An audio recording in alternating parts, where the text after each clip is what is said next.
Recognize Mr. Costa because of his much more senior status. No, he's got an event to go to, so I'll wait.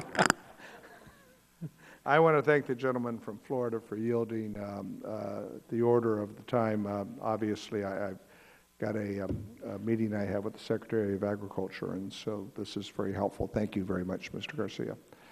Mr. Chairman and the ranking member who have now had to leave, and to the members of this committee, I want to thank you for this opportunity to speak on some of the concerns related to the discussion on the draft of the Magnuson Stevens Act reauthorization.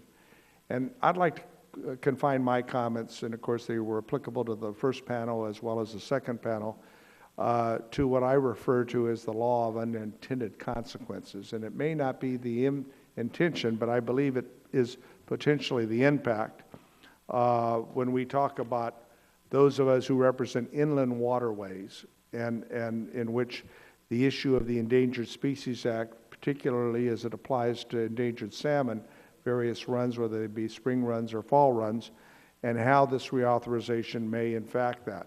The majority of the fishery issues that affect my constituencies directly involve the Endangered Species Act, specifically how salmon are managed and the impact on the water supplies for farming communities that are inland. When the salmon stocks are put in danger, it increases the problems that my constituents face as it relates to the impacts of the Endangered Species Act. When I look at this bill, I have to ask myself the simple question, and that is, how do the policies in this legislation impact my friends and neighbors who are dependent upon that water supply as our fishermen are? The ESA provision in the Hastings-Magnuson Stevens reauthorization, I think when we review it, the chairman's draft bill for reauthorizing this act, I'm particularly interested in the provision dealing with the Endangered Species Act, which has been a source of great contention not only in California but throughout western states. The provision, according to the own language, applies to the management of fisheries, as I read this, throughout their range. The management of fisheries throughout their range, and states that any restriction on the management of fishery resources that is necessary to implement a recovery plan under the ESA shall be implemented using the Magnuson Stevens Act authority and under the Magnuson processes and schedules. Now, the way I could interpret this, based on what we've had to deal with, is that for species like salmon, whose range includes rivers, it appears that the in-river management would now occur under the Magnuson Stevens Act and be carried out by the fishery management councils.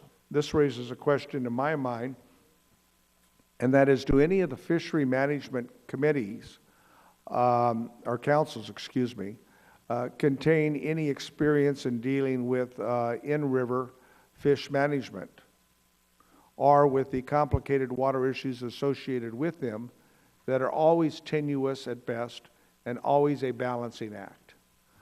Do any of the fishery management councils currently have staff with any agricultural expertise?